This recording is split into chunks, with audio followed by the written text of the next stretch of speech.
পাচ্ছেন আমি মাত্র কিন্তু পানি থেকে উঠলাম। হাঁটু পর্যন্ত পানি।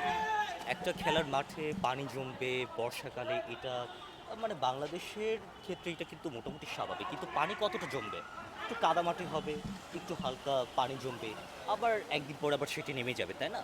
কিন্তু আমরা যেটা দেখছি যে কেন্দ্রীয় খেলার মাঠ এটা বছরের পর বছর কিন্তু সপ্তাহের পর সপ্তাহ যখন আপনার বর্ষাকাল আসে তখন একটু ডুবে থাকে। একটা খেলার মাঠে কেন্দ্রীয় খেলার মাঠ বলছি আমরা। ঢাকা বিশ্ববিদ্যালয় কিন্তু এটা ছাড়া অনেকগুলো মাঠ আছে কিন্তু এটা কেন্দ্রীয় খেলার মাঠ।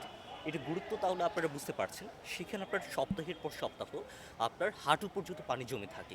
এটা কিন্তু আপনি সর্বকালীন একটা দিঘি বলতে পারেন, একটা বিল বলতে পারেন, একটা পুকুর বলতে পারেন, তাই না?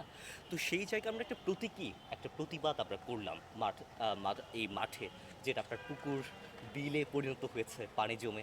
সেখানে মাছ আমরা অবমুক্ত করে আমরা একটা প্রতীকী প্রতিবাদ করলাম। এটা মূলত বলতে গেলে কি যে প্রশাসনের যে অসহযোগিতার আমরা কথা বলছি। দেখুন, অসহযোগিতা জিনিসটা এক জিনিস আর কাজে বাধা দেওয়া এটা আরেক জিনিস। ডাকসু বা আপনার কেন্দ্রীয় ছাত্র সংসদ তার কাজটা কি?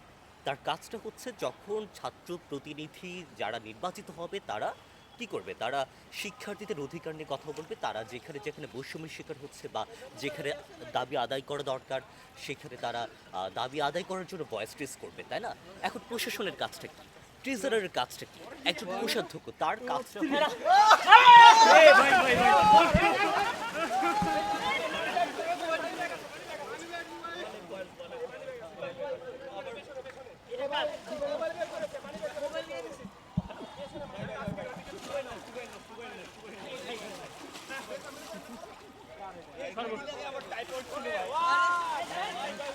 এই রমজান সরো।